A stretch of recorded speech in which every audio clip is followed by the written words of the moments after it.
of Long and Simmons PLLC, Valley of the Sun Law. He is a polarizing trial attorney and podcaster. He is a student of rhetoric and trial advocacy theory whose practice includes personal injury, victim representation, criminal defense, and death penalty defense.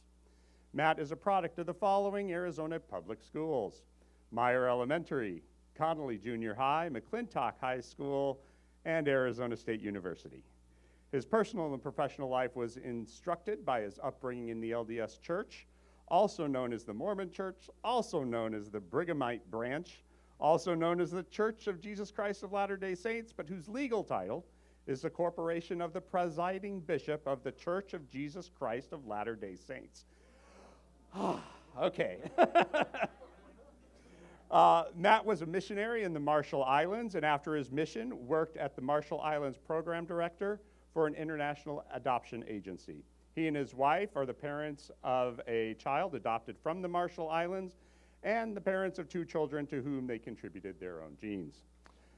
Matt worked as a prosecutor in Maricopa and Pinal counties with a focus on the prosecution of sex crimes cases. He has also worked as an associate for 2 law firms. He was promoted to the bureau chief of the Pinal County Violent Crimes Bureau, where he prosecuted homicide cases, including death penalty cases. He has provided training to attorneys, law enforcement, other professionals across the country for over 10 years. In 2010, Matt was co-counsel on the prosecution of Susan Brock, wife of prominent Mormon politician. Matt has tried over 100 trials and has an impressive win-loss record as a defense attorney and prosecutor. He regularly consults on attorney and trial strategy and presentation and has testified as an expert witness on issues related to child sexual abuse. Matt's professional life has forced him to confront the realities of exploitation, abuse, and fundamentalism in the church he loved, his chosen career, and himself. Please give a big HSGP welcome for Matt Long.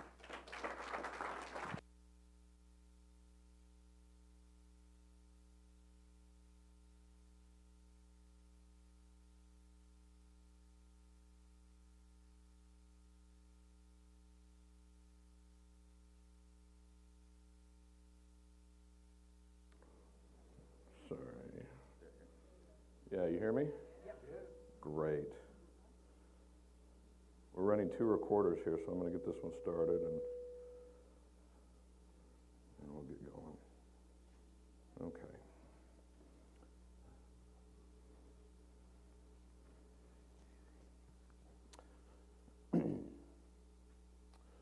So before I get started, I want to acknowledge this week is Kindness Week. And so in celebration to one of my heroes, Fred Rogers, I've just got, that's right.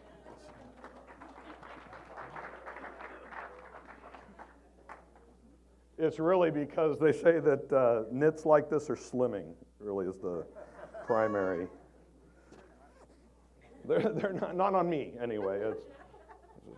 Doesn't really matter. Also, because it was November 16th yesterday, I want to celebrate, or at least acknowledge 3 of my heroes, Albert Hoffman, Alan Watts, and Terrence McKenna, who all have some form of anniversary on November 16th. Remember the 16th of November. Before I get started, there's a bit of a caveat. As an attorney, and really as people, words matter, except when they don't. But today, words really matter. Because I'm going to be using a couple of words that if they're misinterpreted, my entire existence, my entire message, and really who I am, can be misunderstood and misinterpreted. And those words include words such as God, religion, and trauma. So I'd like to define, at least when I talk about religion, what I mean. Make sure I get my words right. When I use the term religion, I mean any organization or system that engages in fundamentalism. Okay, now this is the attorney move. Now I got to define fundamentalism. Fundamentalism is advancing a theory, myth, or idea over mechanics, reality, and evidence. I'm going to say that again. Fundamentalism is the advancement of a theory, a myth, or an idea over mechanics, reality, and evidence. And I'm going to be talking about a number of religions that I've experienced in my life. And those religions include the religion of Mormonism, the religion of ex-Mormonism, and the religion of law enforcement and prosecution offices. Those are the religions that I'm most intimately familiar with. And it was my dealings in those religions, both in operating in them, in thriving in them, and ultimately breaking beyond them, which taught me, perhaps more than anything in my life, about heroes, victims, and villains.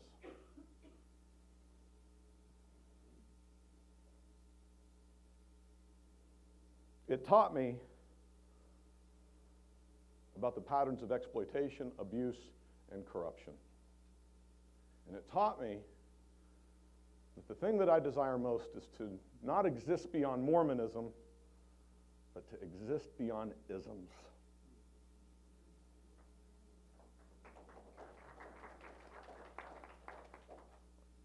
God, well, I'm going to define that maybe at the end.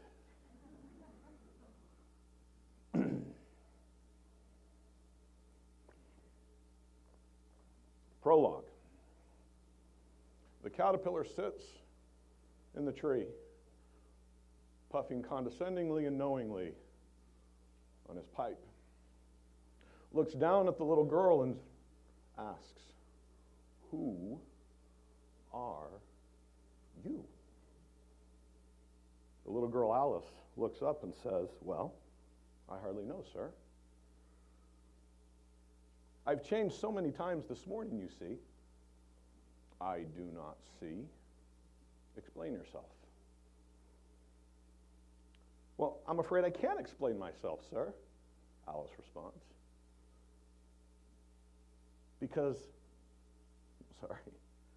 I'm afraid I can't explain myself, sir, because I'm not myself, you know." "I do not know." Alice responds, "Well, I can't put it any clearer than that, for it's not so clear to me." That scene from Alice in Wonderland perhaps summarizes my life as succinctly as any. Act 1. I want to first admit something, before I tell you the next story. There are certain people, certain groups that I have a negative disposition towards. And generally these aren't in classes of people, but usually professions, degrees. Usually it's based on life experience. And one of the people that I have, one of the groups I tend to have a particular disdain for is those who work in media, especially national media. I've done a number of interviews over the course of the last few years with virtually every print and video publication.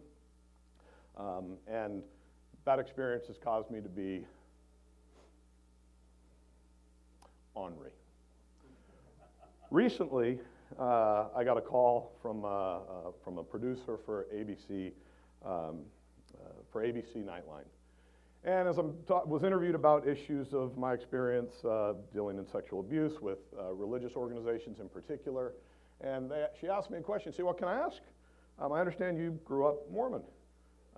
Can you tell me why it is you left?" And I said, "Well," and these are questions that over the course of the last 10 years I get all the time. "Well, why'd you leave? Why'd you leave? Why'd you leave?" It's gotten to the point where the best responses have been out platitude. And essentially what I usually say is, "Well, it just didn't serve me anymore." Or, "In my life, I seek the truth and endure the consequences, and as a result of that, I made decisions that led me out of the religion of my youth and my children's youth." So I gave one of those responses, and this producer, 24-year-old producer, condescendingly said, well, that's a little vague. Well, Matt doesn't take condescending very well. And as the brilliant Tim Minchin said, or to quote the brilliant Tim Minchin, a crack appeared in the diplomacy dike. And the stones that contained the asshole beneath groaned. And I told her, I said, well, you see, it's actually not vague. The thing that I said was particularly precise and particularly thoughtful. Because to say anything more specific at this time would be inaccurate. It would be inaccurate because to ask why somebody left the religion of their youth and the religion of their children's youth after committing thousands and thousands and thousands of hours and thousands and thousands and thousands of dollars in your emotional capital and the emotional capital of your children and the investment in your children and the investment in not just your parents' religion but your great-great-great-great-great-grandparents' religion. To tell you one reason would really be to dismiss the realities of the psychological, the emotional, the interpersonal, the developmental, and the interfamilial issues that come with being brought up in a fundamentalist religion. So do you have a question? That's it. So what I usually ask now when people say, well, why did you leave the church? It's, what's your question? What is it? What are you asking? What is it that you want to know? And usually it's something like this. Well, was it hard? Yes, very hard. So as I was asked to speak about my experience, my journey through Mormonism, I realized that it wasn't simply a journey through Mormonism. It was a journey through all the isms that affected and instructed my life. But if I'm to be asked, why did you leave that organization? It's the reason why I've disengaged from any organization in my life. It's another ism, fundamentalism.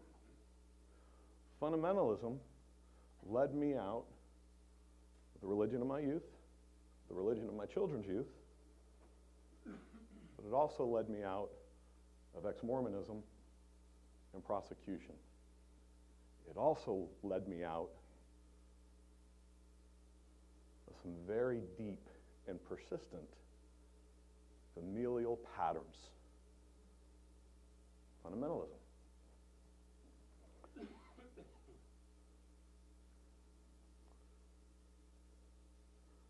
I'm going to struggle with this. This is my screen's going to go off every time.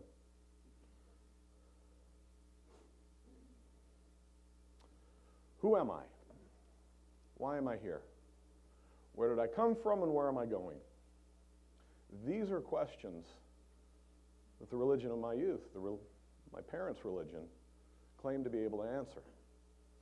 At the earliest age, who am I? I'm Matt Long, M-A-T-T-L-O-N-G. Very proud of that. The earliest age, I could say it and I could spell it. 2 syllables, 4 letters each. Matt Long, M-A-T-T-L-O-N-G. And I'd go to everyone and say, hi, I'm Matt Long, M-A-T-T-L-O-N-G. Thought I was the cutest thing in the world, and in truth, I was the cutest thing in the world. Just ask my grandmother, she confirms it. We have a picture, which she took to a professional photographer of us doing Eensy Weensy Spider. That's how cute I was. But very early on, I was told something else. You're not just Matt Long, M-A-T-T-L-O-N-G. You're a child of God.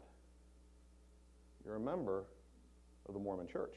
Now, for the purposes of my presentation, you heard I intentionally put some of the different titles, because titles in the Mormon Church, and the LDS Church, and the Church of Jesus Christ of Latter-day Saints is controversial, and it's a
accused of saying negative things about me.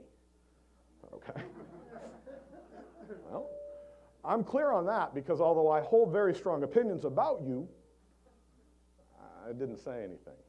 So then we go into the investigation and I'm asked interesting questions, and it's all about my opinions and things that I might have said related to the Church of Jesus Christ of Latter-day Saints. So did you say things like, Joseph Smith is a pedophile? I said, no, I don't use that term. Because in my world, pedophile means a person who's only sexually interested in prepubescent children. Joseph Smith was sexually interested in children. And I can prove that. Because he used religion and he used power and he used polygamy in order to feed his sexual and power needs. And he did that with a child as young as 14 years old. So, no, that's what I said. And here's the context for that. That same technique was used by this offender, this offender, this offender, this offender in these prosecutions. And this offender here, in a prosecution that I handled, specifically invoked polygamy and other acts by Joseph Smith in order to convince this girl to have sex with him. So that was the context for that. So yes, I said it, but I think the context is important. And I was asked a number of questions like that. Because what I had done, and I saw the way that the church, the way the religion, the way that the doctrine, the way that the practices were being used today by members of the church in order to not just commit abuse, but in order to keep their victims quiet, and in order to engage and navigate other good people in the religion. Well, I was informed it didn't go well for me, and that they needed my resignation.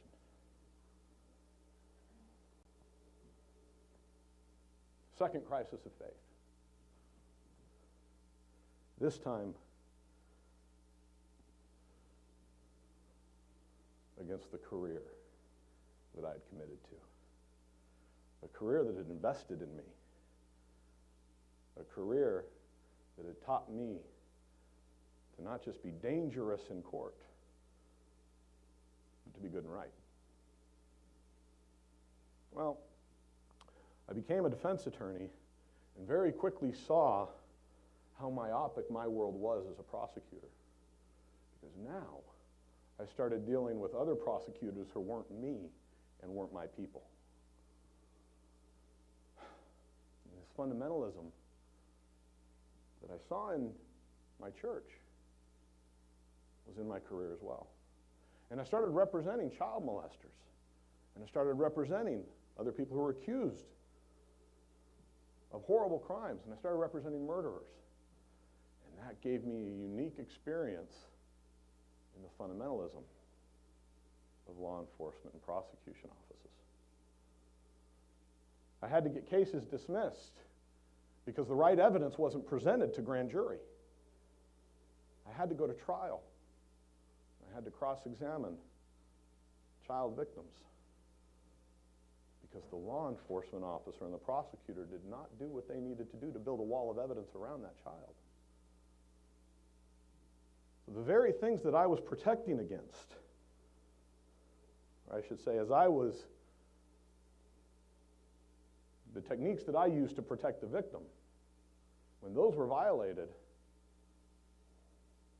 they were the same things that really protect the defendant. I also met one of the coolest guys and one of my favorite clients. The man who walked in my door said, I committed a murder 30 years ago, and they're still after me. And I figure you might be the one that I could come to and get some help with. Well, he was right. We were able to get full immunity for this guy. Now, the story in and of itself is interesting, but that was a story of redemption and a story of change. And the story between somebody being an 18-year-old dumb kid and a 50-something-year-old man who would change their life. It gave me a perspective about not just victims, but villains.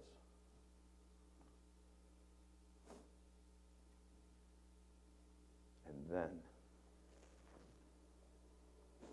Rachel Mitchell did what she did in the Kavanaugh hearings. and she betrayed victims and prosecutors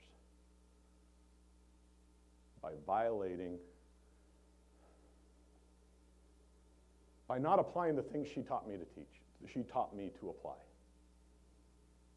Fundamentalism.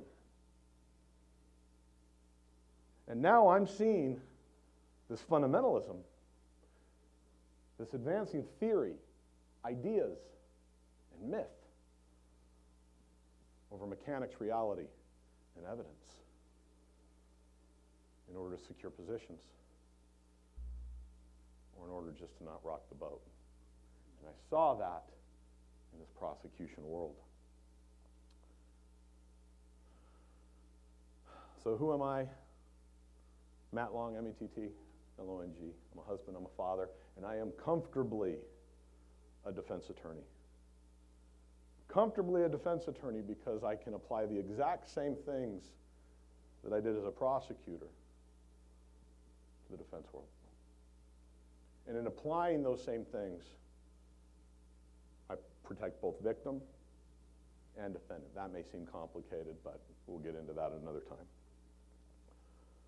And why am I here? I'm here to protect the vulnerable. Because anytime somebody is accused of a crime and is facing the weight of our government, they are vulnerable.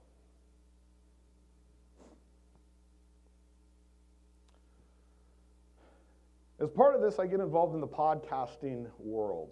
And in ex-Mormonism, there's just podcasters everywhere. I can't explain. It's a thing.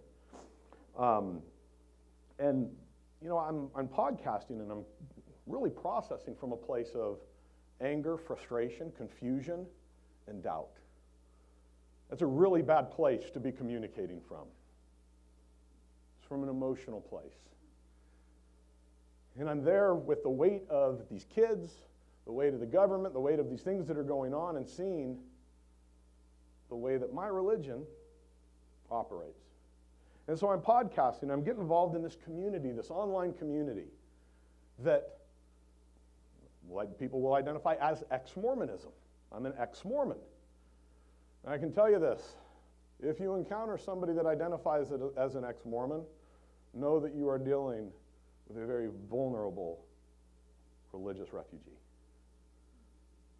A very vulnerable religious refugee. And because there are so many vulnerable people in this group, in this organization, in this online community, and in some kinds of real-world communities, you have many predators, many exploiters, many abusers that come in and take advantage of these vulnerable religious refugees. And what I saw in this community is that it wasn't a place for refugees. It was a place for cliques. And so you had a number of correlated groups. It was like high school, really. You've got a few that I'll put. You've got what I'll call correlated feminists. There's a right way to feminist. You've got the Sam Harrisites. These guys love their prophets, guys. And so you see a guy like Sam Harris, it's really easy to say, there's my prophet, right? What I'll call the secular wooists, right? Combining what I like to say is woo with secularism. And then you've got what I call the stoners and space cowboys. These are the people that will claim that they, really understand psychedelics, but really they just like to get high and detach and escape. I call it non-constructive escapism, right, versus constructive escapism. You have victims and you have activists. Activists rather than advocates. And you also have this new breed of prophet that I call the podvangelist. The podvangelist. Because these individuals use the exact same techniques as religious televangelists. They use excommunication. They use shame and obligation. They use group dynamics and monetizing through virtue tests, loyalty tests.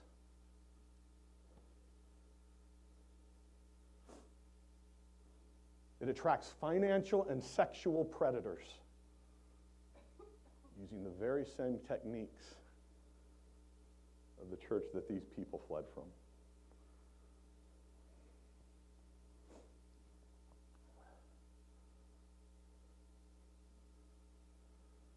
This community has all the things that are harmful to individuals that existed in Mormonism, and none of the healthy and adaptive things that Mormonism has.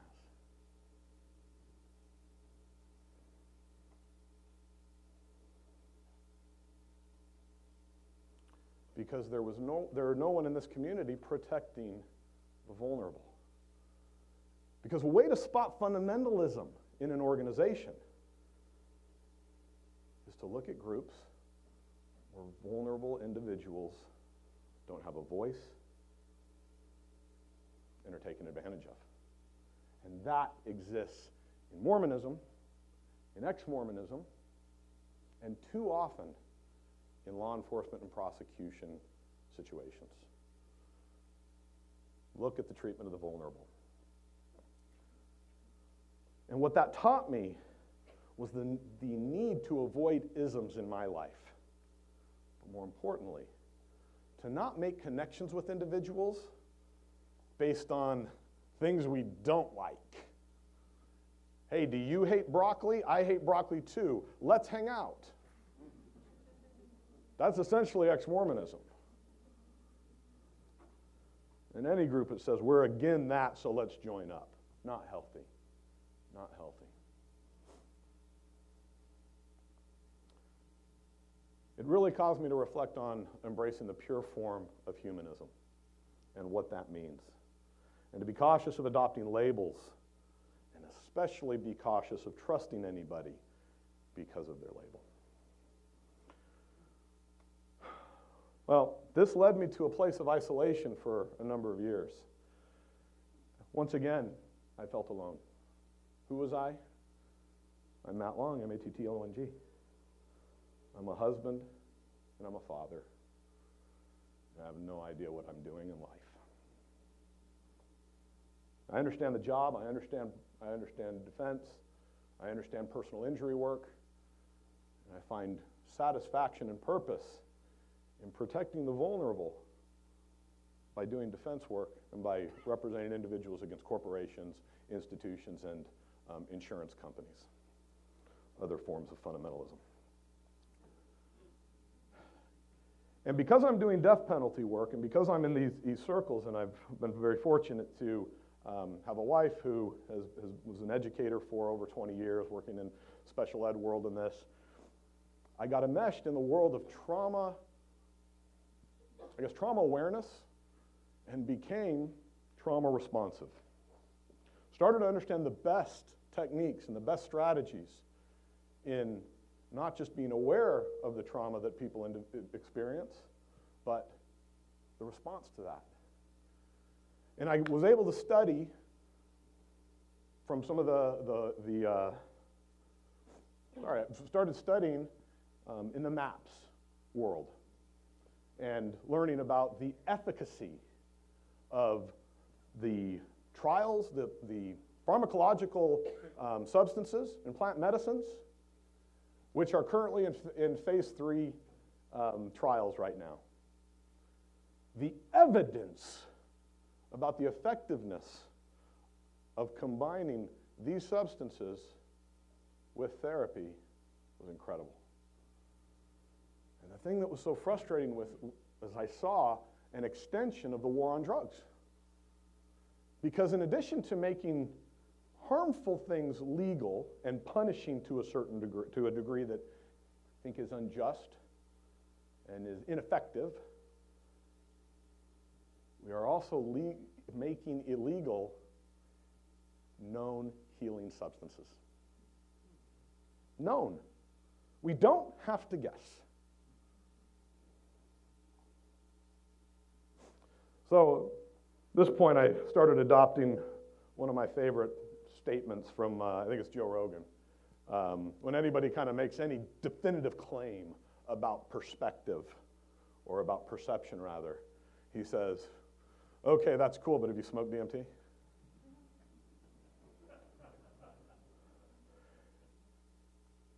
And the reason why people say that is because it is, as I understand, perception destroying. But the thing is, if you go through life long enough, right? Confucius says there's a number of ways you can achieve wisdom, right? Reflection. I'm going to get the second one wrong. Reflection, come on, help me out. The second one is, I'll get it. Then the third one is experience. You can have perception and perspective changing experiences through reflection, but you can also have them through experience, and that's where mine came around this time. I had a family member call, said, I'm done, and I'm doing it now. What do you mean? I've got my gun. I'm waiting to hear that gunshot go off. What I tell my loved one is, the easiest thing to do is nothing. Don't do it. The easiest thing to do is nothing. But if you got to do it, you have the right to make that call.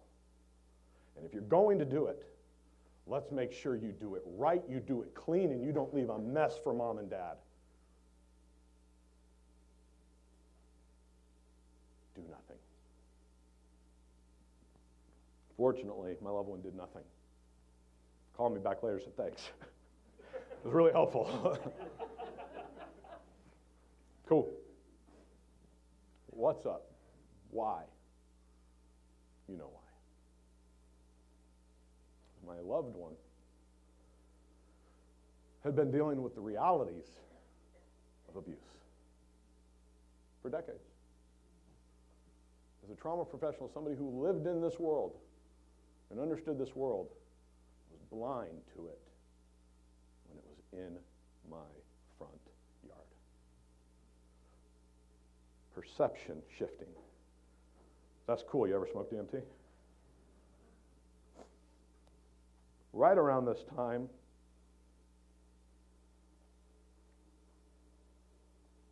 my oldest daughter comes to me and my wife, my adopted daughter, and she says, hey, I just want to let you know, I resent you for adopting me. You took me from my family, and I feel like a stranger here.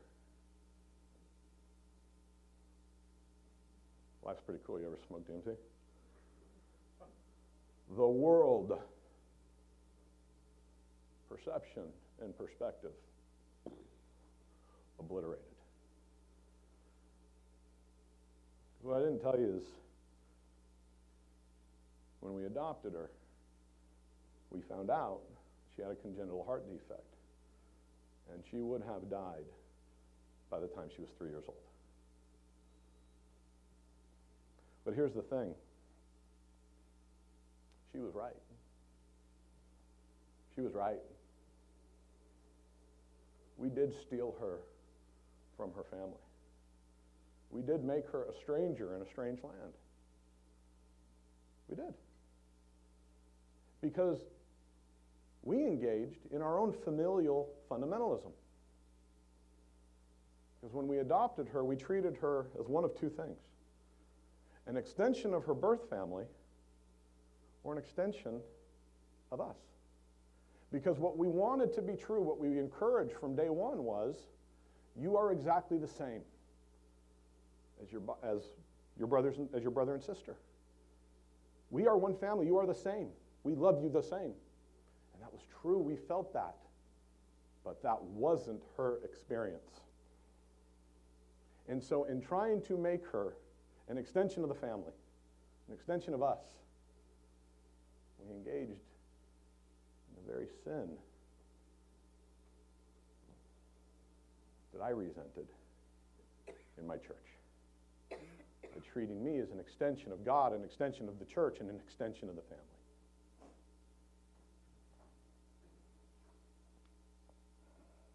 In that moment, I confronted the realities of being a parent by confronting the realities of my parents. Because what we did from a place of love. There's no question. And so now I went back and thought about my experience and my parents' experience. And in bringing me up the way they did, it came from a place of love. Because you see, my father lost his parents when he was 18 and 19 years old. Now, he was a convert to the church. My mother, her family goes back to the way, way back days. I like to brag that we have family members that were bodyguards for Joseph Smith. I now learned what maybe they were guarding, but my father was a convert. And in that moment, when I dealt with the realities of my child's experience, it was different than mine. I was able to consider and reflect on the realities of my father's experience. And whereas for so many years I was viewing myself as a victim of this church and a victim of my family's commitment to this church, in that moment, I saw this church as a saving organization to my dad. They saved him at a time when he needed it, when he was going through an incredible tragedy, an incredible trauma. And it became a salvation for him. That gave me perspective not just of my father, but of the religion that I thought I loathed. Now, it is the fundamentalism of the church over time that was baked into my parents. So when I left the church later in life, they were more fundamentalist than they were 20 years ago. That was just a natural progression of fundamentalism of an organization. Those who are less fundamental, they take off. And through attrition, individuals within a fundamentalist group necessarily become more fundamentalist. That's real. And I reflected on that. And I understood how good people can make decisions to stay. And how those decisions can be right for them.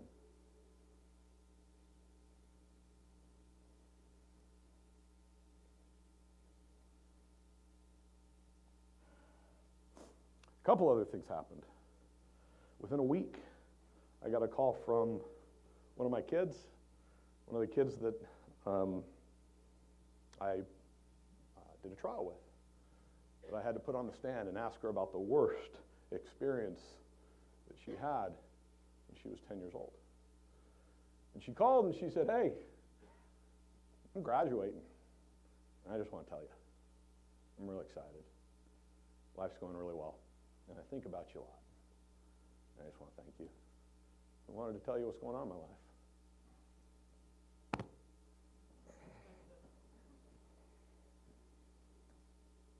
It was a good day. About a week later, I got a call. "Hi, this is a weird phone call. You put me in jail. And I have some questions." And this was a guy who had molested his daughter. And he'd gone to prison for 7-10 years and was now out on supervised probation. And he said, "Hey, you did something.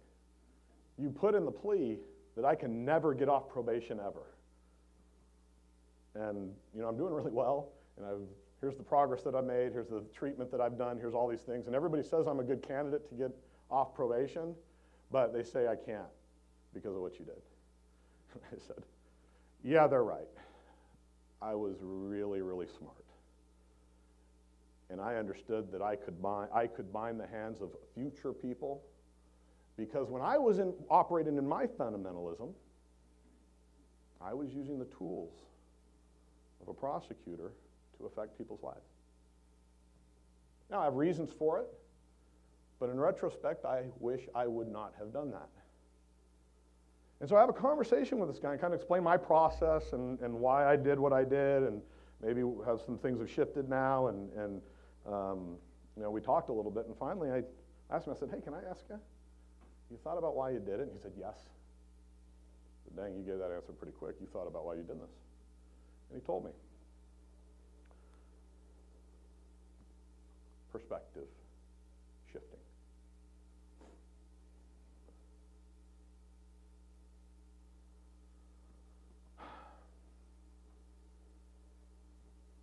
So who am I?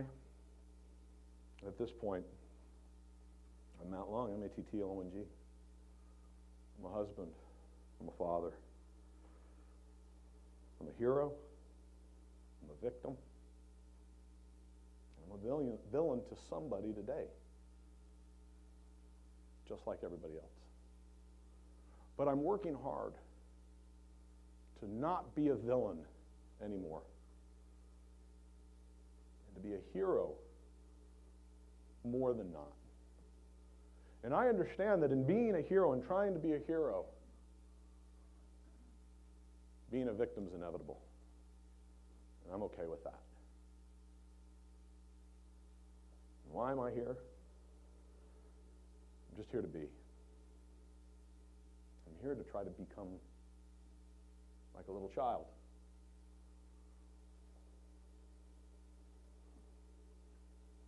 I'm here to live life, experience life. And I'm here to try to protect the vulnerable and reduce suffering along the way.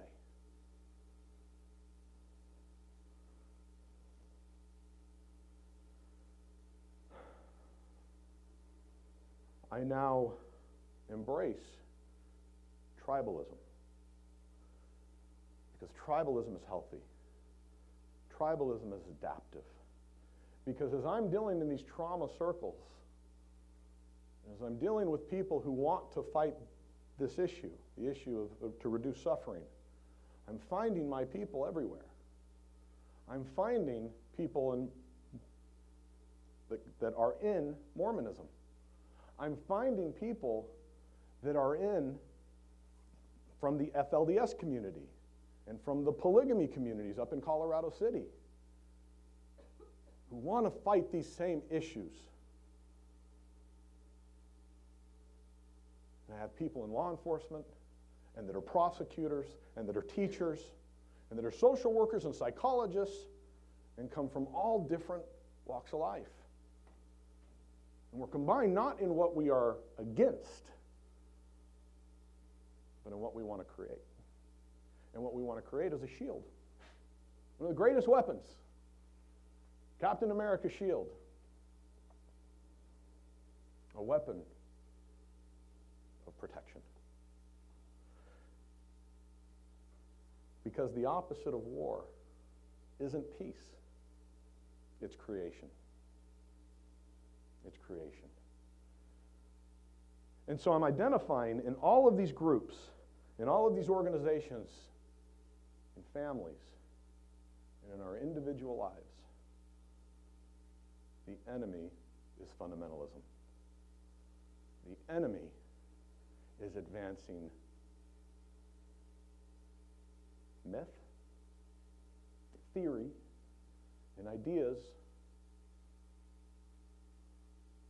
over mechanics, reality, and evidence.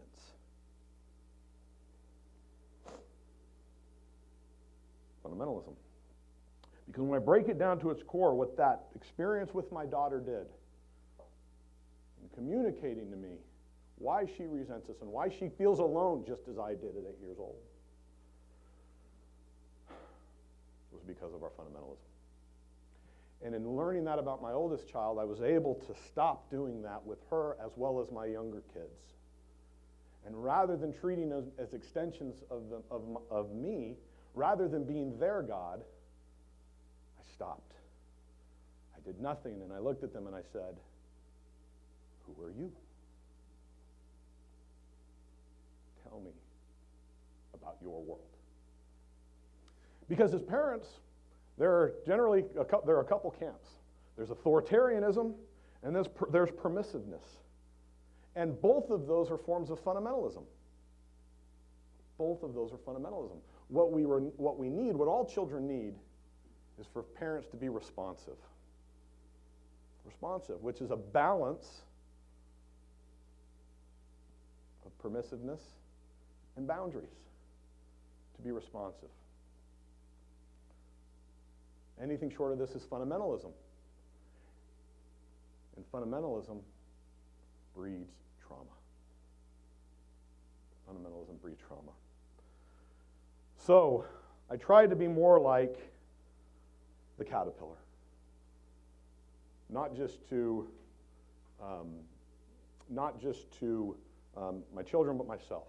And the caterpillar said, "Who are you?"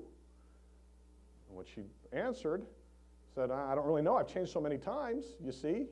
He doesn't say, "Yeah, I see. Let me tell you who I think you are." He says, "No, I don't see." "Well, I can't explain it better than that." He doesn't go, "Well, I can explain it for you." He says, "No, I can't explain it either. I don't know. I don't see and I don't know because I'm not you. So go into the world and answer that question. Who are you?" And then when you can communicate that, then I can see and I can know. My name's Matt Long, M-A-T-T-L-O-N-G.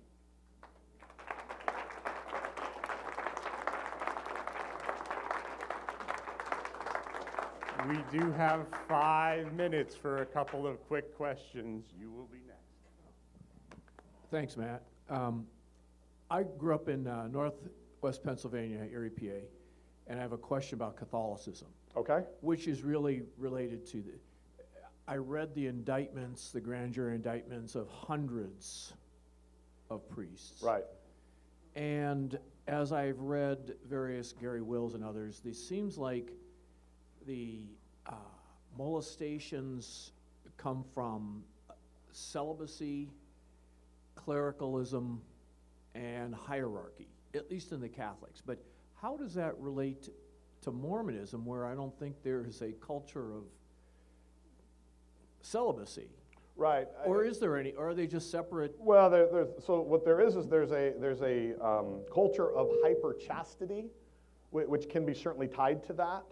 But I'd go to really the other thing. Hierarchy and power is the most significant issue as it relates to any form of child sexual abuse. And that's why you see it as a through line through any fundamentalist group. That's why no particular organization, corporation, industry, or political party has a monopoly on abuse. It's tied to money, power, and control.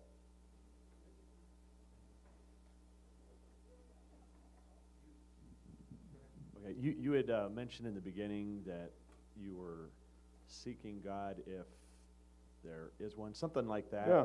And I was just wondering if you could elaborate on that. I will. Thank you. In the beginning was the Word, and the Word was made flesh. The Word is love. Love made flesh is God. And where I see God is in my children. They are love made flesh, and they are higher beings because they have the ability to be more evolved than I do. So I look at not just my children, but each one of you, and I say, Namaste. I bow to the divine within you because there is divinity within us. Because my definition for God is not just love, but is consciousness.